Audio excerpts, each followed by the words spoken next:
we're gonna go ahead and bend this all the way down to 30 degrees. Welcome back to my channel, guys. Today we are gonna be bending some offsets. Now, we've already been through the box offset 2 different ways. So if you haven't seen those videos, I suggest that you do it. We're gonna learn now how to bend offsets. So, I have a different channel, just so we're all on the same page, with a lot of electrical stuff on it. Whole lot of stuff. I'll leave the card, you can check it up here in the corner. If you're interested in seeing a plethora, yes, I said plethora again, of videos, of electrical videos, different kinds of electrical videos.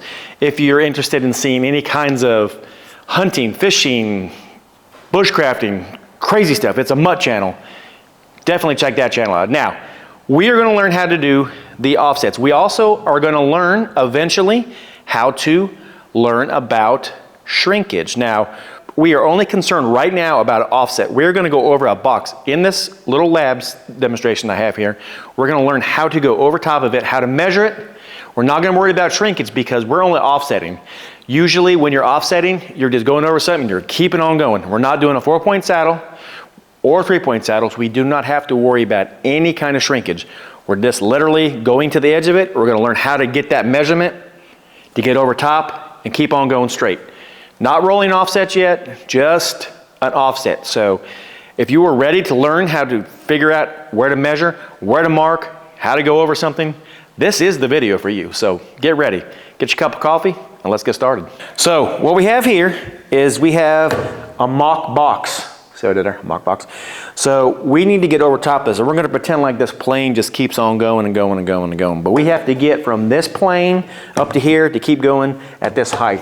So how do we do that? Well, this is where we stopped our conduit off at. Now this is, I obviously put this here. It could be, the measurement could change drastically. It could be shorter, it could be longer, but this is a good measurement for a 30-degree bends. Now, before we bend this, I'm gonna come back with my ugly mug in here. I'm gonna tell you what the multiplier is. I'm also gonna show you a couple little handy tips that you can keep with you so you guys will always know the multipliers, super easy. But this thing here is set at, well, let's see. I believe it's at 24 inches. So what we wanna do is we wanna measure to our obstruction. So we're gonna come here and we're gonna go all the way to here, and it's at 24 inches. I hope we can all see that. The obstruction is at 24 inches from this coupling. Now, these couplings, they have a little mark on them, just like this right here, the little beveled edge.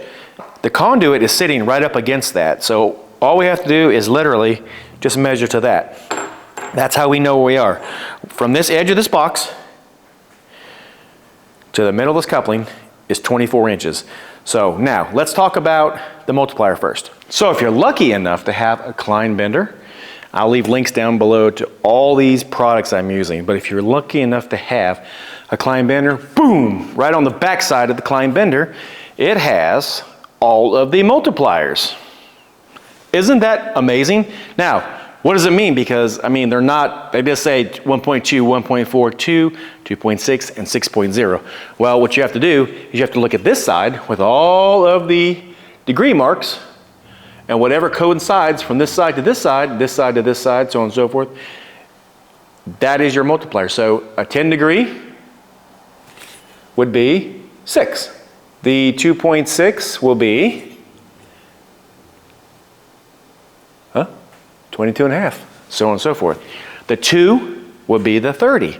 So a multiplier we like to stick with is the 30-degree bends. You can bend all kinds of different bends on here.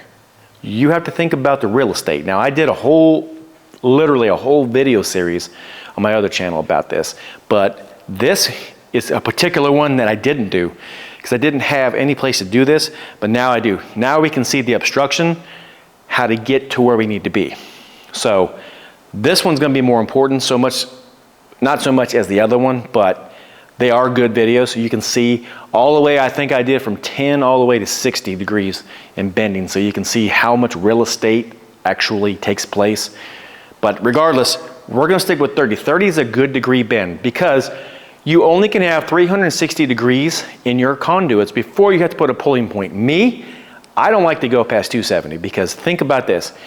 You're pulling, especially in 1/2 inch or really any, but 1/2 inch especially, You get 360 degrees and a pipe run, trying to put a fish tape in there, it's gonna be pretty rough. So I like to stay right around 270, 300 at the max, but 270 is my golden ticket. 360 is NEC code, so 270 is where I like to be. So I told you the cosine chart on this, kind of. Now, if you are lucky enough to have a Klein tape measure, which I'll leave a link down below, it also on the back has the multipliers right there on the back. It says, for 10 degrees, multiplier 6. For 15 degrees, it's 3.9. For 22 and a half, it's 2.6. For 30, it's 2.0. That's what we're gonna bend it on. 45 is 1.4, so on and so forth. So, having said that, this video is purely on 30-degree bends. Now, what does that mean? So first of all, I got one more thing to show you. If you still want to better yourself, this is even a better book to get. Now, this is an old one. This is the Uglies book. I'll leave a link down below. You can get this too. Any links I have, if you decide to buy from me, it will help my channel grow, and I will put all the money back into this channel to keep on making these videos. But it has all, from 0 all the way up to 90 degrees on your cosine charts. So same thing here, it tells you all of the bends. Now, what does it mean to bend on 30 degrees? Well, let's talk about it. When you bend, I personally always give a little part of the conduit at the end as my starting point. I like to come 2 inches back. 3 inches is good if you have enough space, but 2 inches is the minimum. I don't like to go right on the end of the conduit. Just me. Why? Because what if you need to cut off ½ inch? If you didn't come that 2 inches and you're right at the end of the pipe, chances are it's going to be pretty tight. So start at 2 inches.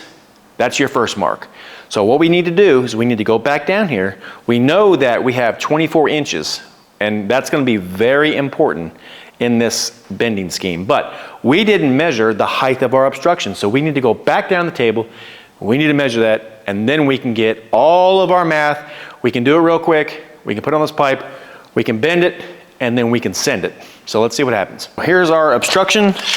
We want to have it at, this is about 4 1/4 inches. Now, these have screws on it, so I think the screws are right in line with here, but we're going to go 4 1/4. If I got to take this lid off, I will, because technically we wouldn't be going over a box, but we're going to say it's 4 1/4. Now, what we have to do with the 4 1/4, we have to come back 2 inches on our pipe. I'm going to slide the camera back, lay the pipe down here, and we're going to go ahead and we're going to draw on it. I'm going to show you exactly what to do. Most of us that are here watching this video, we can kind of figure out, I took the lid off and moved this other box. We can kind of already know that if we were just to bend just a regular piece of offset on the end of this, just to lay the end here to put a coupling on here, which we're not going to do because that to me is chicken poop. And we want to have this full stick of pipe because it keeps on going. We want to know where to bend this to get it going here so there's no coupling and this pipe just keeps going. So what we have to do is, remember, we measured at 24 inches. So what we have to do is we have to put our tape measure here, and we're going to use Sharpie. Most people don't like Sharpies. However, for these videos and these bending purposes, we are definitely going to be using a Sharpie. So we're going to go ahead and we're going to mark this at 24 inches because that is our obstruction. We already know that that's the obstruction. That is where this pipe needs to start transitioning to a whole different plane. So we know that this is our 24-inch mark. Now, looking like this is kind of where it needs to go. We need to go into this coupling and go up on top here. So we know that if this mark is right here at the end, we have to go back this way with our bends. So what we have to do is we have to mark the 4 1/2. We got to use a multiplier of 2. So 4.5 times 2 is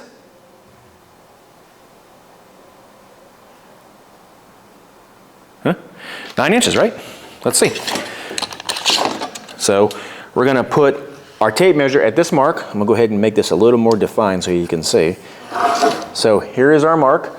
We're going to go ahead and pull 9 inches back because 4 1/2 plus 4 1/2 is 9. And we're going to put this right here. All right, so now we have 9 inches. Don't ever do that with a tape measure. Slid out of my hand.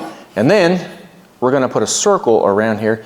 And you know, you probably wouldn't want to do this if it was going to be exposed, but for this video purposes, we are doing this. So this is our first mark. That is our second mark. Now you see there's not a lot of real estate left, but lucky for me, I'm a big dude and I can bend this. Same thing goes, what we want to do is we want to put our mark right here in our bender. Put our foot right in front of the bender so it doesn't go crazy on us. Now this is a big piece of pipe. This is a full 10-foot stick of pipe. What we have to do is we have to go down to 30. Now if we remember, like I told you before, the 30-degree mark has an imaginary line. We want to touch the bottom of that pipe to that imaginary line. So we're going to be looking down here on this side, because this side over the multipliers, which it doesn't matter, you can still see, right? Because the 30-degree mark or the 2.0, that's your 30 degrees. So either way, you know where to bend it. So if you're looking on this side, you're looking on this side. It doesn't really matter. But we want to have our marks lined up perfectly right. We want to go ahead and we want to put this in to our bender with the arrow touching our line. We're going to go ahead and bend this all the way down to 30 degrees.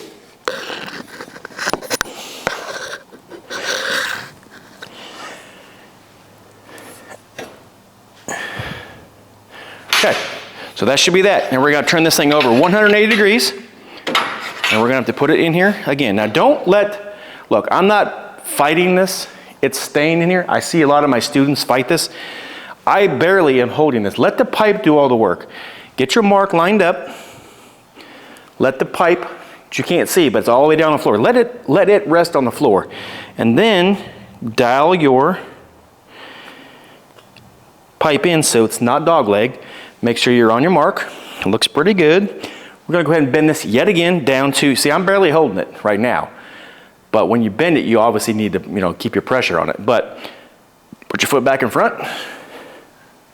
Grab your pipe, roll it back up, and let's commence the bending. All right, that should be our 30 degrees. Now, one thing I'm not going to stand here and tell you that I did is I'm not going to say that I put this in here and it was 100% right, because it wasn't. I had to actually add a little bit more to that bend because I thought I had it right at 30, but according to video and everything, not so much. But if you look what happened here, it's damn near perfect now. It goes right in, and you can see that the bend and the pipe just keeps going. The plane is perfect. So that's all you have to do, guys. Now, you see where I marked my 24 inches. See the shrinkage?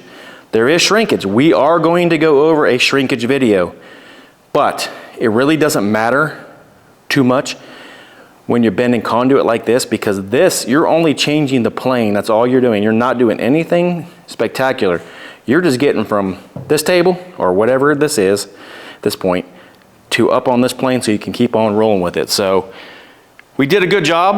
Like I said, I'm not gonna blow smoke up your butt and say I did exactly perfect, because I didn't. I had to put more bend in that second bend, but it only took me like 2 seconds, because once I put it in there and I saw, well, not a problem. So a whole lot went on in that video, you guys. There's a lot of information that was thrown at you.